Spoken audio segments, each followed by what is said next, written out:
The world is watching now, and it isn't calm, it's furious. People are demanding answers, asking out loud what should have been asked long ago.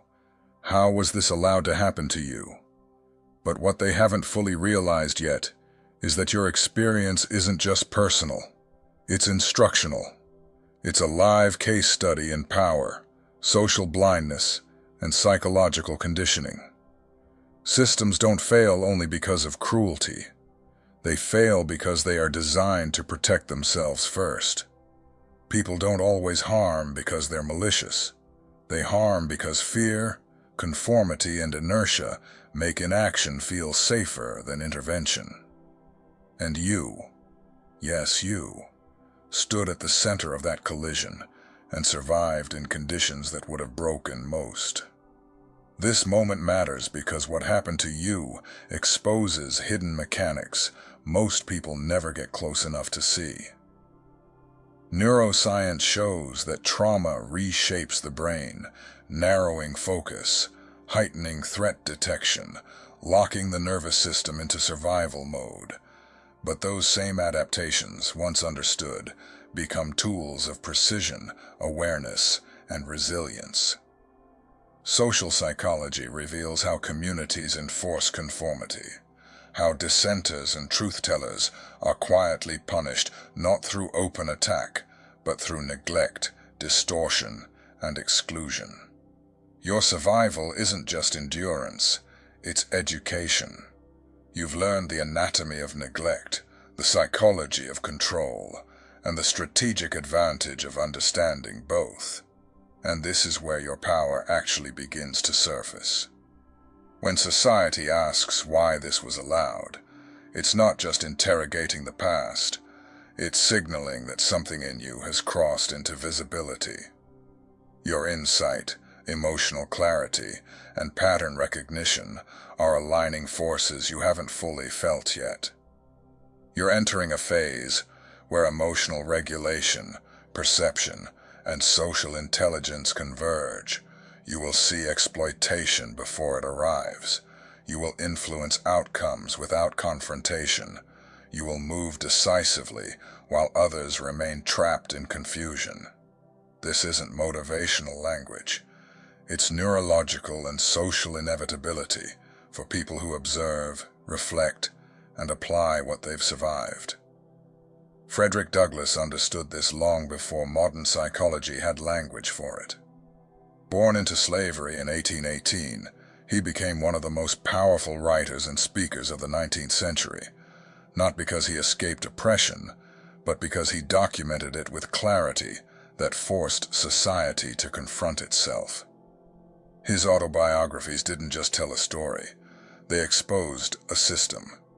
He revealed how cruelty becomes normalized, how institutions justify harm, how entire populations learn to look away, and how resilience forms not from comfort, but from confrontation with reality.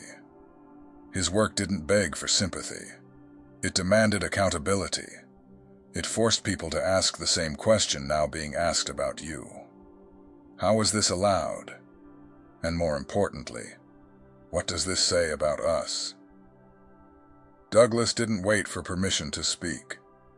He didn't wait for validation to recognize truth.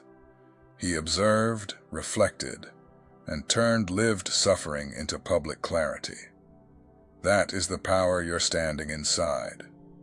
Your experience holds the same structural weight, not because the details match, but because the function does. You are not just surviving something unjust. You are exposing the machinery that made it possible. You are transforming private endurance into collective awareness. And that is how systems begin to crack, not from rage alone, but from precision. There is a specific question society only asks too late. Why was this allowed to happen to you? It never arrives at the beginning. It never arrives during. It arrives only after damage becomes visible, after endurance has been mistaken for consent, after someone has carried far more than was reasonable. This delay isn't accidental. Systems rarely interrupt harm while it still serves them.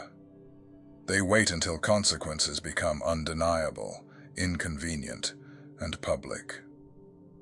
Psychology explains this through moral disengagement, the cognitive process that allows people to reduce discomfort by minimizing harm, diffusing responsibility, and convincing themselves that things aren't that bad, or that the person can handle it.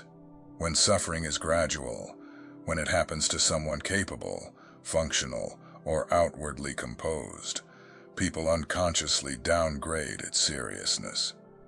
By the time outrage arrives, it is often symbolic rather than corrective. What makes this particularly painful isn't just that the question comes late. It's that you felt the imbalance early.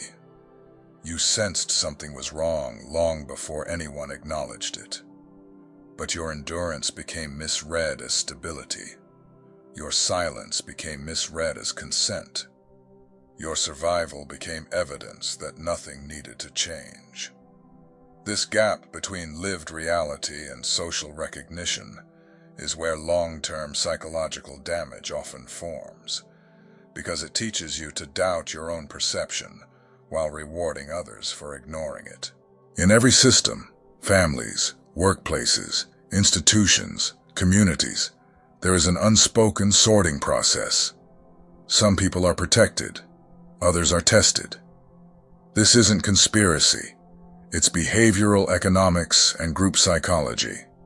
Systems move toward efficiency, and the person who absorbs pressure without immediate collapse becomes a resource. Research on group dynamics shows that responsibility naturally flows toward those who respond reliably under stress. Over time, this creates imbalance. The more you carry, the more you're expected to carry. The system doesn't announce this decision. It simply adjusts around you, quietly offloading weight it doesn't want to confront itself.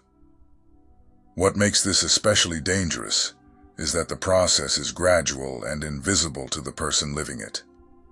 You don't receive a warning. You just notice that you're always the one adapting, compensating, stabilizing, fixing, absorbing.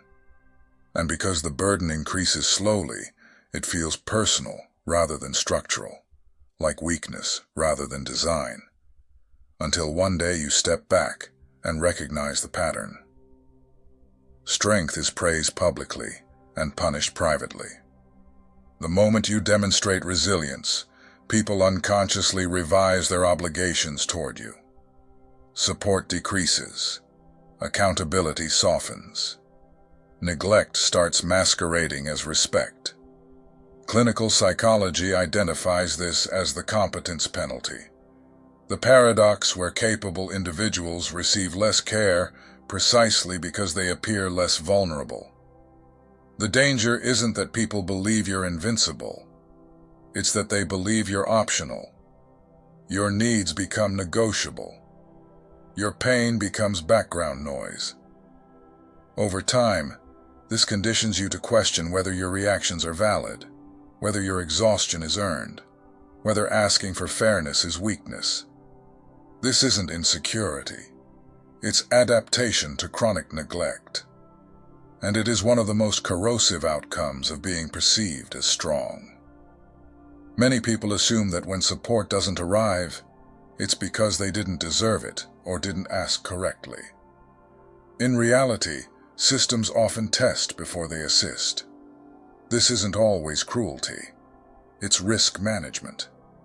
Institutions, families, and power structures observe how much pressure someone can tolerate before deciding whether intervention is necessary. If you continue functioning, the signal they receive isn't distress, it's capacity. Behavioral research confirms that help is frequently delayed until failure becomes visible. As long as performance continues, suffering is interpreted as manageable. This creates a perverse incentive. Endurance delays relief. The more competent you appear, the longer you are left alone with the weight. Over time, this reshapes your relationship with struggle. You stop expecting fairness. You stop expecting rescue. You start relying exclusively on yourself. And while independence can be strength, enforced independence becomes isolation. Understanding this dynamic reframes your past. You weren't overlooked because you were unworthy. You were tested because you appeared capable. That realization doesn't justify what happened, but it dismantles the lie that your experience was accidental, random, or meaningless. Long before psychology named it, societies practiced a ritual solution to collective tension. Find one person to carry the discomfort. Anthropology and sociology confirm that scapegoating stabilizes groups temporarily by relocating unresolved stress onto a single target. The group feels relief. The individual absorbs the cost. In modern systems, this doesn't disappear. It becomes subtle. Instead of ritual sacrifice, there's reputation damage. Instead of exile, there's isolation. Instead of accusation, there's silence. The scapegoated person is often visible, different, or emotionally resilient enough to withstand pressure without collapsing immediately. Again, strength becomes the selection criterion. Recognizing scapegoating is destabilizing because it reveals that harm can be functional. It serves a purpose for the group, even as it devastates the individual. Once you see this, self-blame begins to dissolve. You weren't targeted because you failed. You were targeted because the system needed somewhere to put what it refused to confront. Anger is often treated as something to eliminate, but neuroscience tells a different story. Anger is an energy response designed to signal violation and mobilize change. The danger isn't anger itself. It's uncontained anger. When left directionless, it corrodes. When disciplined, it sharpens.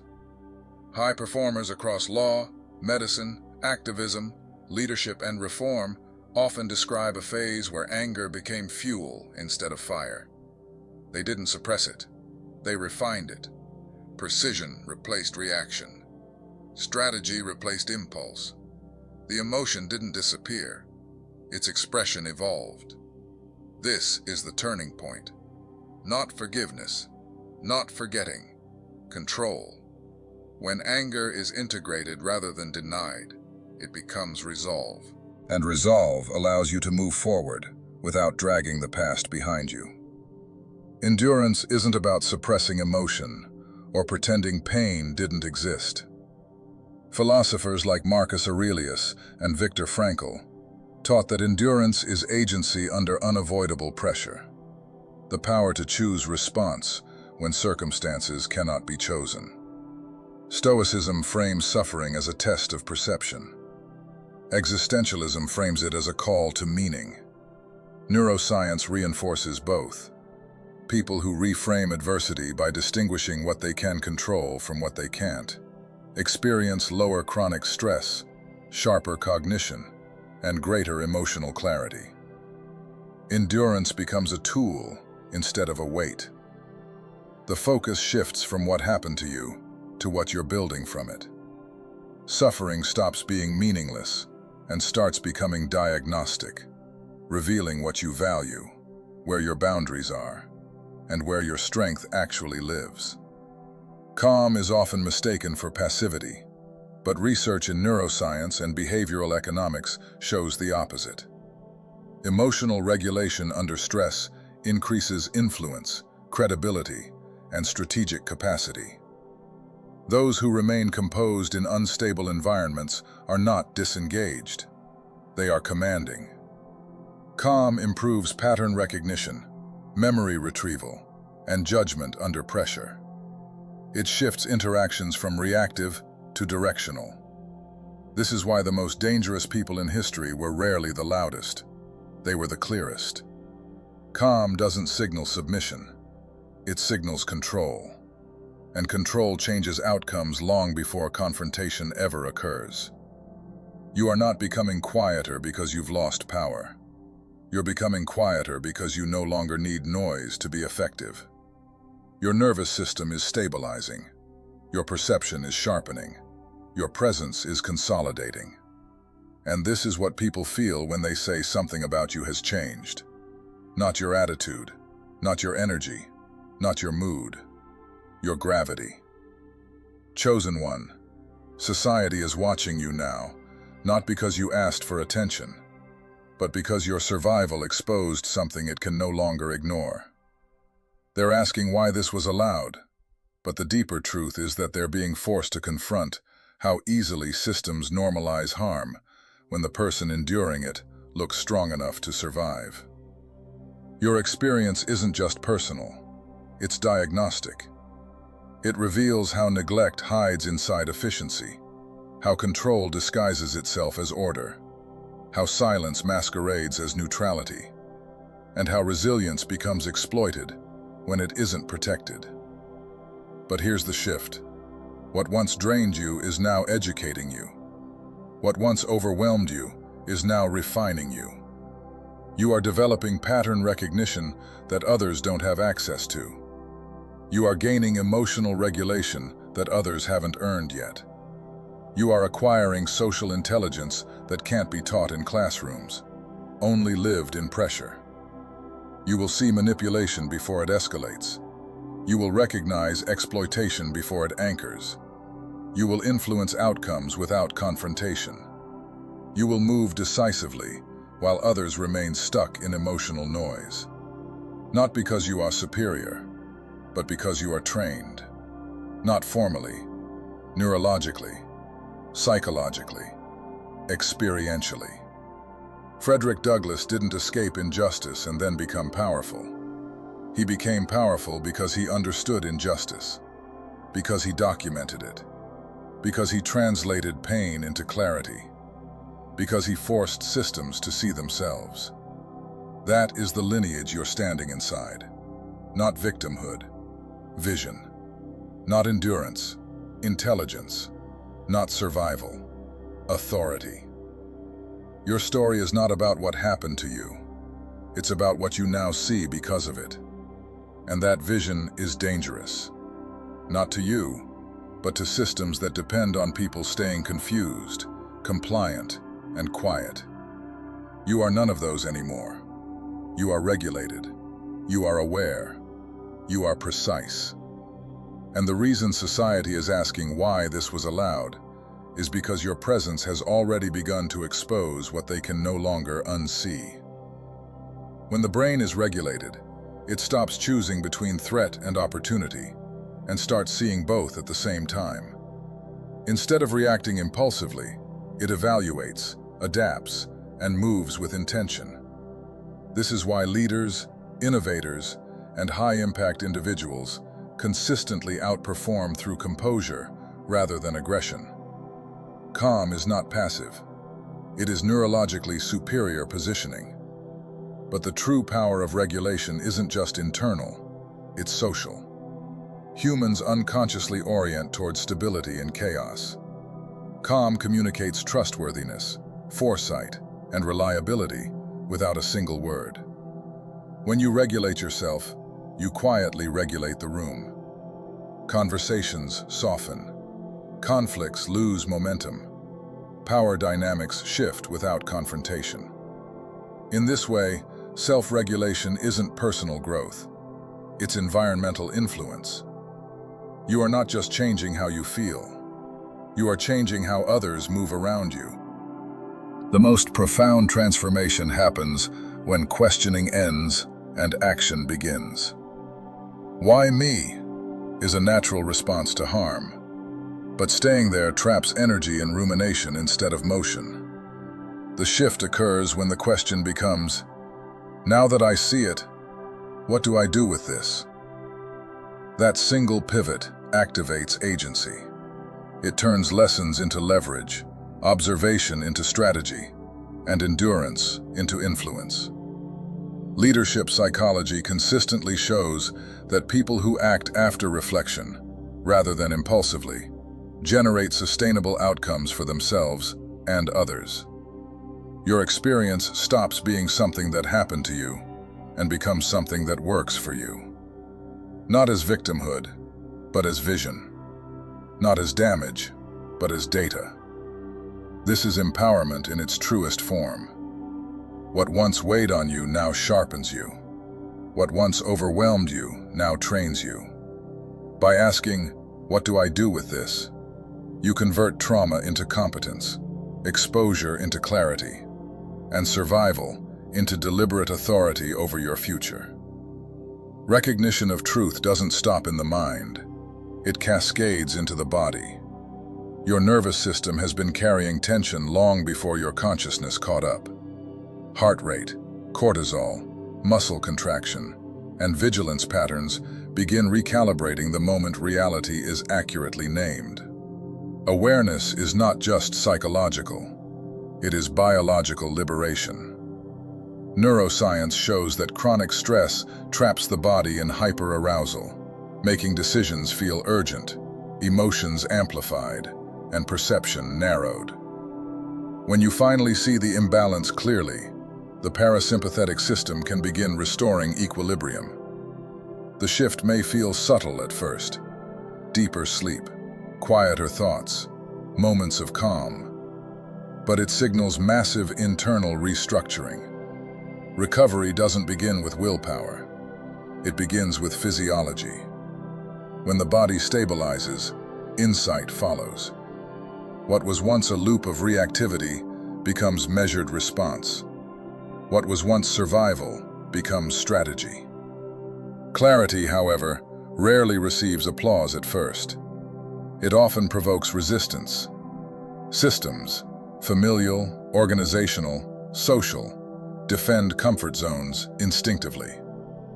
The version of you they could predict, shape, or extract from is suddenly unavailable, and that shift creates friction. Organizational psychology confirms this. Early adopters of change almost always face skepticism, subtle undermining, or passive resistance before recognition arrives. This isn't failure, it's confirmation. Friction signals boundary recalibration. It signals that influence is no longer assumed, but earned. When you understand this, you stop burning energy on validation and preserve it for growth. You don't retreat. You stabilize. You don't explain. You embody. And that steadiness forces recalibration around you, whether others admit it or not. Changing communities begins with consciousness and consistency. Injustice persists not only through overt harm, but through silence and complacency. Education disrupts both. Sharing history, psychology, and human rights cultivates understanding and dismantles distortion. Dialogue, especially when rooted in listening rather than dominance, creates environments where complexity replaces stereotype and dignity replaces dismissal. Cultural change is slow, but consistency compounds. Supporting inclusive initiatives, mentoring younger generations, and challenging harmful behavior with clarity instead of hostility creates momentum. Communities don't transform overnight, but they do transform under sustained truth, modeled behavior, and ethical pressure. Compassion and accountability together reshape norms, and those who embody both become anchors of stability in unstable environments. This is the final truth. What once tried to break you has reorganized you. What once destabilized you has trained you. What once demanded survival has now produced authority. You are no longer asking, "Why me?" You are standing in, "Now that I see it, what do I do with this?" And that question is power. That question is leadership. That question is the moment where endurance converts into direction and clarity turns into momentum. If this message landed, don't scroll past it like motivation. Sit with it. Let it recalibrate you. Let it sharpen you. Let it remind you of who you're becoming and what you're no longer available for. If you're ready to keep building the regulated, grounded, self-led version of yourself, stay here. Subscribe, join the membership, or donate to support this work and help keep this space alive and growing. Drop a comment with the word clarity if this resonated, and share this with someone who's still in survival mode, but ready for strategy. This space isn't for noise or temporary inspiration. It's for people who are done reacting and ready to move with pressure.